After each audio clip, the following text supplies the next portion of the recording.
Hi, I'm Rebecca from Tech Central inside the Hart Memorial Library of the Osceola Library System, and welcome to Tech Tips from Tech Central.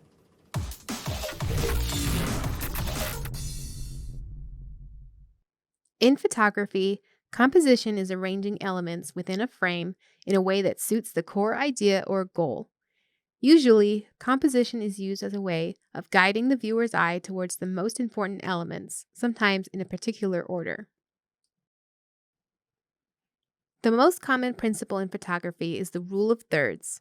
This is the idea that an off-center composition is more pleasing to the eye and looks more natural. It also encourages the use of negative space. To accomplish this, mentally divide the shot into thirds using 2 vertical lines and 2 horizontal lines. Then place elements of high visual interest at any of the 4 intersections. This will instantly create a more dynamic image. Leading lines are used within a frame to draw the viewer's eye towards the subject matter. Our eyes are naturally drawn to the lines present within an image, and we instinctively follow wherever they go. This practice works particularly well when used along with the rule of thirds, as you can see in this image. Perspective is one of the most unique elements of composition because it is unique to you or the subject matter. It can give depth, making a two-dimensional image seem three-dimensional. There are several ways to use perspective in photography. You can get closer to the subject, shoot it at a different angle, shoot on their eye level, and pay attention to small details. These images are great examples. Look at how the different perspectives really make the images pop. Some other composition tips include the use of negative space, like in this orange image on the top.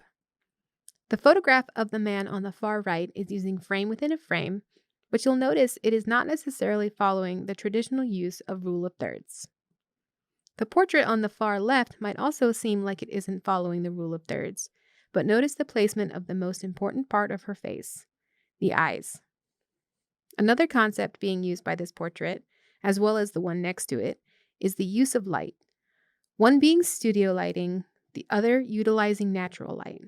Can you see how their creative use of light is adding to the composition? Finally, the photograph in the bottom center, the ladder, is utilizing color in an interesting way, creating shapes with blocks of color, the wall, and the sky. This image is also benefiting from leading lines and the rule of thirds. See how the different rules of composition can combine to create incredibly dynamic photographs? I believe one of the most important things to art and photography is experimentation. Famous artists aren't necessarily celebrated for how well they followed the rules. Most of them dared to break them or even created new ones. Focus on the story you are trying to tell and do your best to accomplish that in the most visually interesting way possible.